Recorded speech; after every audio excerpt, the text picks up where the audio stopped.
कभी शांत आबोहवा और खुशनुमा मौसम के लिए देश विदेश में मशहूर देहरादून शहर अब अपनी पहचान खोता जा रहा है। विकास के नाम पर अब यहाँ पर भी ऊंची ऊंची इमारतें और भीड़ भाड़ नजर आने लगी है। शहर में लगातार विकास कार्यों के नाम पर पेड़ कटान भी जारी है। पहले सहस्त्रधारा रोड के पेड़ों को काटकर सड़क को चौड़ा किया गया। अब इसी सड़क से कुछ दूरी पर मौजूद नालापानी स्थित ऐतिहासिक स्थल खलंगा के जंगल को भी काटने के लिए हरे साल के पेड़ों पर निशान लगाए गए हैं।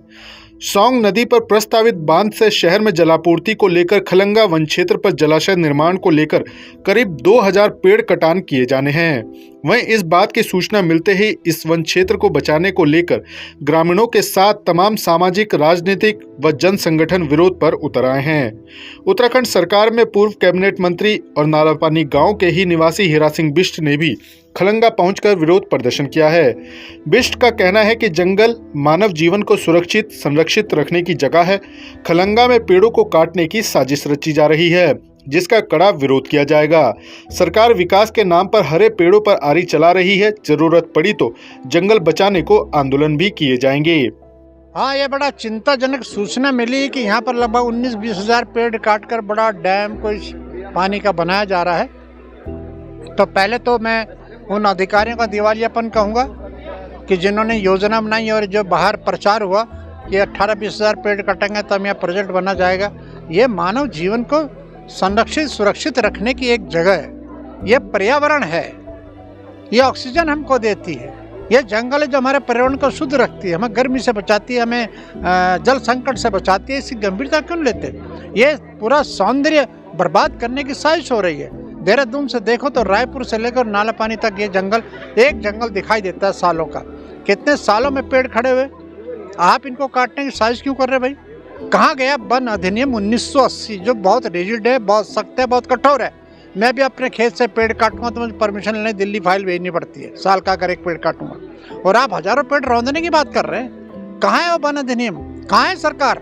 ये तो बड़ा गैंग कोई काम कर रहा है। मैं समझता वन माफिया इसमें इन्वॉल्व है, चाहे वो अधिकारी के संरक्षण में हो चाहे सरकार संरक्षण। भारत सरकार से अपील करेंगे कि इसका पुनर्विचार करें, इसकी गंभीरता को समझें। इसके लिए आंदोलन होगा, जेल भर जाएंगे, लाठी खाएंगे, गोली खाएंगे, लेकिन हम अपने इन पेड़ों को जो परिवार की तरह से, बच्चों की तरह से पाले पोसे हमारे सामने बड़े हुए आज एक जंगल का रूप ले रहे। ये देहरादून के सौंदर्य को, यहाँ के पर्यावरण को संरक्षित रखे हुए हमें जल दे रहे, ताज़ी हवा दे रहे, शुद्ध हवा दे रहे, गर्मी से हमें बचा रहे, सब कुछ संरक्षण हमें दे रहे। हम इनको काट देंगे, यह किसी कीमत पर नहीं होने। खलंगा क्षेत्र किसी भी पहचान का मोहताज नहीं है। यहाँ पर मौजूद स्मारक आज भी गोरखा और अंग्रेजों के बीच हुए युद्ध की याद दिलाता है। ऐसे में इस क्षेत्र की महत्ता और भी ज्यादा बढ़ जाती है। लेकिन सरकार ने विकास के लिए निर्मित होने वाले वाटर टैंक का निर्माण करने के लिए इसी जंगल का चयन किया है। स्थानीय निवासी सिंधुजा का कहना है कि हमने प्राकृतिक आपदाओं से हुए नुकसान को देखा है और यह प्रकृति के साथ छेड़छाड़ का ही नतीजा है। फिर एक बार ऐसा ही होने जा रहा है। हमारी जनप्रतिनिधियों और सरकार से अपील है कि ऐसा ना किया जाए। होने लगा है बरसातों में। पीछे माल देवता पे आप देखिए, बरसात में पूरा का पूरा पहाड़ दरक गया। क्यों बनाए जा रहे प्लॉट्स? क्यों जंगल काट रहे हैं? तो अगर हम ये नहीं समझ रहे हैं तो बहुत ही दुख की बात है। हमारे जो हम डेमोक्रेसी कहते हैं, हमारे जो जनप्रतिनिधि जिन्हें हमने वोट दे के चुना है, हम उनसे ये विनती करेंगे कि वो आए, हमारी बात सुने। हमको ये नहीं चाहिए। आप ये हमारे लिए कर रहे हैं। ये जो सारा डेवलपमेंट है जनता के लिए किया जा रहा है, तो जनता इसको रिजेक्ट कर रही है। जनता कह रही है कि प्लीज़ पेड़ मत काटिए। सुंदर सा मंदिर है, सुंदर सी ये जो पर्यावरण की यहाँ पर इतना धरोहर है हमारी, उसको नष्ट मत करिए। खलंगा के जंगल का मामला गंभीर है और इसको बचाने को लेकर विरोध प्रदर्शन भी शुरू हो चुका है। देहरादून शहर का एकमात्र प्राकृतिक जल स्रोत भी इसी खलंगा के जंगल से निकलता है और उसका पानी लेने के लिए दूर दूर से लोग नालापानी गांव का रुख करते हैं। देखिए, ये एक ऐतिहासिक धरोहर है। ये पानी का जो पानी का स्रोत है, ये एक ऐतिहासिक स्रोत है।